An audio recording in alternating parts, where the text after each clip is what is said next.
নমস্কার, শুভ সকাল সকলকে। আজ ব্লগটি শুরু করলাম কিছুটা পরে। ঘুম থেকে উঠেছি অনেক আগে। ঘুম থেকে উঠে রান্নাবান্না কমপ্লিট, ব্রেকফাস্ট কমপ্লিট। আজ শুক্রবার, তাই আমরা তিনজনে মিলে বেরিয়ে পড়ছি একটু ঘুরতে। শীতকালে সকলেই তো পিকনিকে যায়, কিন্তু কোনো গ্রুপের সাথে যেতে হবে এমন তো কোনো কথা নেই, নিজেরাও বেরিয়ে পড়া যায় বেড়াতে। তাই আমরা আজকে বেরিয়ে পড়ছি রাজশাহীর আশেপাশে একটু সাইট সিন করতে। অনেক দিন ধরে নিজেরা নিজেদের টাইম দিতে পারি না ব্যস্ততার কারণে, তাই আজ বেরিয়ে পড়ছি। অনেকটাই ঠান্ডা, আমার গলা শুনে বুঝতে পারছো আমার ঠান্ডাও লেগেছে। তবুও ঠান্ডা লাগবে বলে ঘরে বসে থাকা তো যায় না, বেড়াতেই হবে। শীতকাল মানেই ঘোরাফেরা, বেড়ানো, মজা করে খাওয়া দাওয়া। তাই আজ আমরা কোথায় যাচ্ছি না যাচ্ছি সমস্ত কিছু তোমাদের সাথে শেয়ার করব। তোমরা ব্লগটি অবশ্যই দেখো, ভালোবাসা দিও, শেয়ার করো, কমেন্ট করো, সাবস্ক্রাইব করো। ধন্যবাদ। তাহলে দেখা হচ্ছে পরবর্তীতে। আমরা কোথায় যাচ্ছি সেটা দেখাতে। আমরা এখন বাড়ি থেকে বেরিয়ে পড়লাম।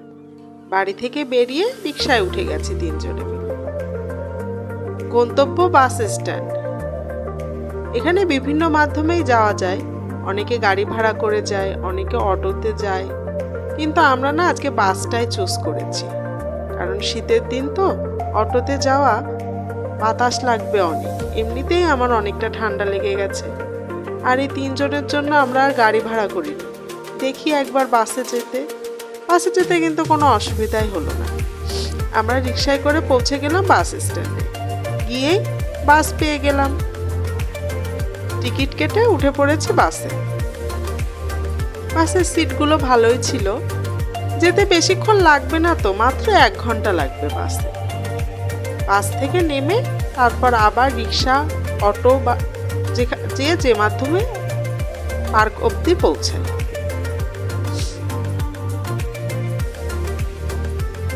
ও, তোমাদের সাথে তো শেয়ারই করা হয়নি যে আমরা কোথায় যাচ্ছি।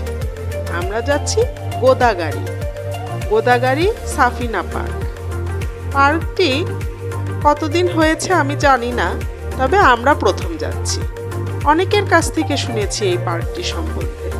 তাই আজ ছুটির দিন দেখে আমরাও বেরিয়ে পড়লাম পার্কে, বাচ্চার সাথে নিজেরাও মজা করার জন্য। পার্কে তো বাচ্চারা যেতে একটু বেশিই মজা পায়, কারণ ওখানে বিভিন্ন ধরনের রাইড থাকে, সুন্দর সাজানো গোছানো থাকে। তাই চিন্তা করলাম একদিন বাচ্চার সাথে আমরাও ছোট হয়ে যাই, আমরাও পার্কে ঘুরতে চলে যাই। বাসে উঠে পড়লাম। বেশিক্ষণ লাগলো না, 1 ঘন্টা লাগলো। বাস থেকে নেমেই ওখানে আবার অটো বা রিক্সা স্ট্যান্ড আছে, যে মাধ্যমে যায়। আমরা তিনজন যেহেতু অটো নিলাম না, রিক্সা নিয়ে নিলাম। কারণ রিক্সায় চারপাশের প্রাকৃতিক পরিবেশটা দেখতে আরো বেশি ভালো হয়, এবং তোমাদের জন্য ভিডিও করব। ওইখান থেকে রিক্সায় যেতে আধা ঘন্টা মতো সময় লাগবে। দেখো, রিক্সায় যেতে যেতে তোমাদের জন্য চারপাশের প্রকৃতিটা একটু ভিডিও করে নিচ্ছি। এটি মূলত একটু গ্রাম কেন্দ্রিক এলাকা, শহর থেকে একটু ভিতরে। এজন্য চারপাশে শুধু সবুজ আর সবুজ, খোলা মাঠ, এবং সেই মাঠে চাষ হয়েছে এখন বিভিন্ন রকমের সবজি এবং সরিষা ক্ষেত। দেখো চারদিকে কি সুন্দর সরিষা ক্ষেত, সরিষা ফুল ফুটে রয়েছে। মনে হচ্ছে মাঠের মাঝখানে গিয়ে বসে থাকি। এত ভালো লাগছিল। আসলে আমরা শহরের দিকে থাকার কারণে এগুলো তো বেশিরভাগ সময় দেখতে পারি না, এজন্য দেখে মনে খুব আনন্দ লাগছিল। মনে হচ্ছিল পার্কে যাওয়ার আগে এখান থেকেই আনন্দ শুরু হয়ে গেছে। চারদিকে শুধু সরিষা ক্ষেত আর সরিষা ক্ষেত, আর সরিষা ফুলের রংটা দেখো কি সুন্দর, মনটাই ভরে যাচ্ছিল। এবং এদিকে গিয়ে নতুন আরেকটি জিনিস দেখলাম, টমেটো ক্ষেত। কত যে টমেটো! চাষি ভাইয়েরা টমেটো তুলে এনে বাজারজাতকরণের জন্য রেডি করছে। দেখে তো অবাকই হয়ে গেলাম, এত টমেটো! বাজারে তো আমরা দেখতে পাই ঝাঁকি ভর্তি ভর্তি টমেটো, কিন্তু এত টমেটো দেখার সৌভাগ্য হয়নি। চলতি পথের ভিডিও তো, তাই তোমাদের জন্য স্থিরভাবে দেখাতে পারিনি। তোমরা তার ভিতর থেকে একটু দেখে নাও। এখানে চাষি ভাইয়েরা কাঁচা টমেটো তুলে নিয়ে আসে, কারণ বাজারে যেতে যেতে যদি পাকা টমেটো তুলে না হয় সেগুলো পচে যাবে। গল্প করতে করতে পৌঁছে গেলাম পার্কে। এই দেখো, তোমাদের বাইরের থেকে আগে পার্কটি দেখিয়ে নিই, তারপর ভিতরে যাব। এখানে পার্কে ঢোকার জন্য টিকিট কাটতে হবে, জন প্রতি 50 টাকা করে। তবে 5 বছরের নিচে কোনো বাচ্চাদের টিকিট লাগে না।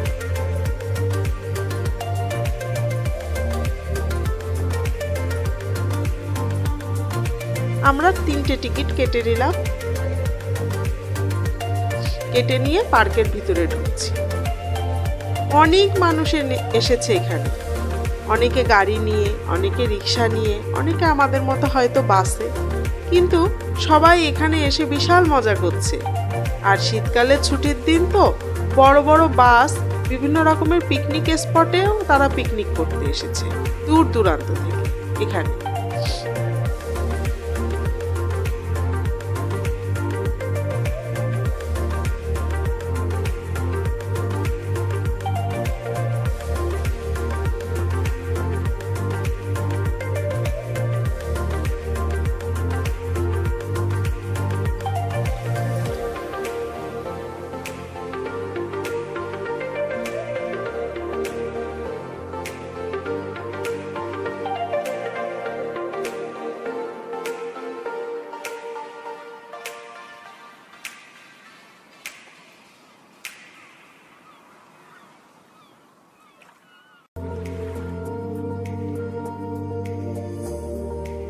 পার্কের ভিতরে ঢুকেই দেখলাম ডাইনোসর। বিভিন্ন প্রজাতির ডাইনোসরগুলো তারা তৈরি করে রেখেছে এবং ডাইনোসরগুলো গান গাচ্ছে, ডাকছে, দেখে খুব ভালো লাগলো। দেখো, এখানে 3টি ডাইনোসর গান গাচ্ছে। আমি দাঁড়িয়ে দাঁড়িয়ে অবাক হয়ে দেখলাম কি সুন্দরভাবে তৈরি করেছে, হাতের কি নিপুণ কাজ। মনে হচ্ছে সত্যিই ডাইনোসর দাঁড়িয়ে আছে।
ওদিকে আবার দেখলাম আরেকটি ডাইনোসর, সে আবার অন্যভাবে ডাকছে।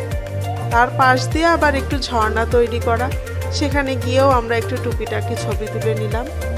স্মৃতি হিসেবে থেকে যাবে ছবিগুলো। পরবর্তীতে যখন দেখব তখন মনে পড়বে, হ্যাঁ আমি তো এখানে গিয়েছিলাম বেড়াতে, আর ভিডিও তোমাদের জন্য শেয়ার করা। তোমরা সবাই কিন্তু ভিডিওটি দেখবে এবং ভালো লাগলে ভিডিওটি অবশ্যই লাইক, কমেন্ট এবং শেয়ার করে দিবে। চলো তাহলে পার্কের এখন বিভিন্ন জায়গায় যাই। পার্কটি বিশাল বিস্তৃত এলাকা জুড়ে, অনেক বড় পার্ক এটি। মেয়ে ঢুকেই বায়না শুরু করে দিল, মা এটাতে চড়বো, মা ওটাতে চড়বো। ওকে বলছি দাঁড়া না একটু, ঘুরে দেখি, তারপরে তুই উঠিস।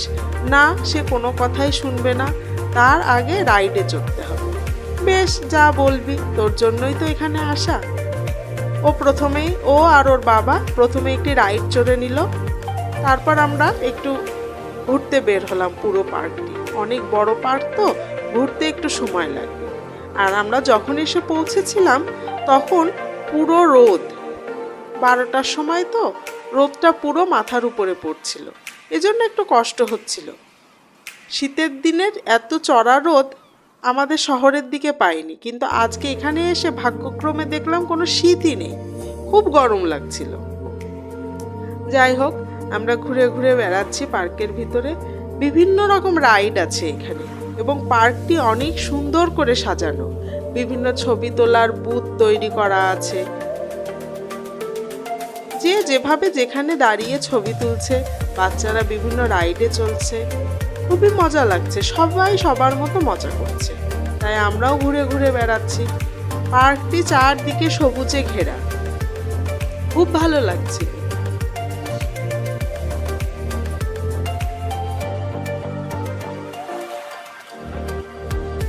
আমরা কোন দিক থেকে কোন দিকে যাব বুঝতে পারছিলাম, কারণ প্রথমবার আসা তো। যাই হোক, এদিক ওদিক ঘুরছি।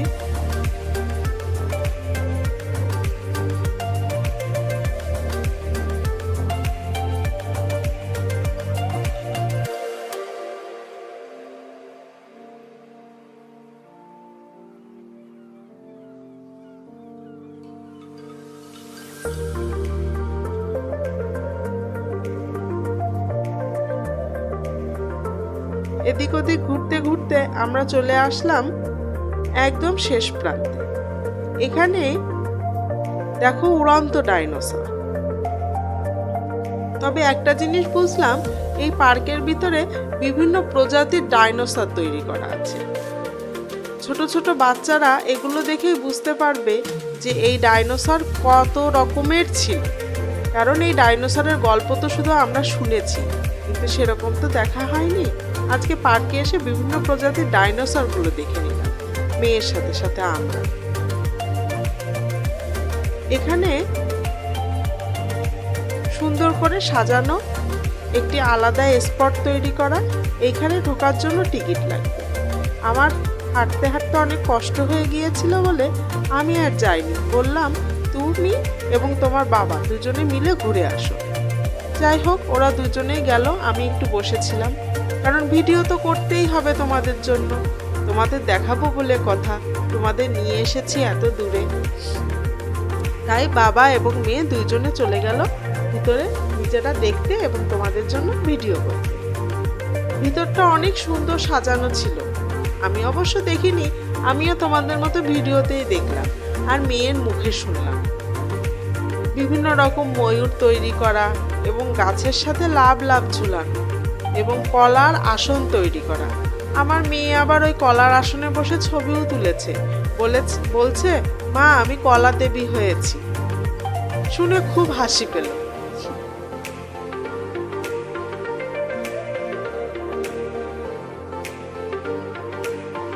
যাই হোক, ওইখান থেকে ঘুরে ফিরে আমরা গেলাম আর এক সাইডে। ওইখানে মূলত যারা পিকনিক করতে এসেছেন তারা রান্না বান্না করছেন। চারদিকে রান্নার গন্ধে মৌ মৌ করছে। তবে আমরা তো কোনো খাবার দাবার সাথে আনিনি, টুকিটাকি খাবার দাবার সাথে এনেছি। তাই ওদিকে আর ঘোরার সেরকম কিছু ছিল না। ওদিকে রান্না বান্না হচ্ছে, খাওয়া দাওয়া হচ্ছে, তাই আমরা ওদিক থেকে চলে আসলাম। দেখতে দেখতে অনেকটা সময়ই হয়ে গেল, তাই আমরা আর না ঘুরে আমরা বের হয়ে পড়লাম পার্ক থেকে, কারণ আমাদের তো আবার ফিরতে হবে রাজশাহী, না বলো? সন্ধ্যা হয়ে গেলে শীতের দিন আরো বেশি সমস্যা হবে, ঠান্ডা লেগে যাবে। তাই আমরা একটু তাড়াতাড়ি পুরোটা ঘুরে ফিরে পার্ক থেকে বেরিয়ে পড়ে রিক্সাতে উঠে আবার চলে গেলাম বাস স্ট্যান্ডে।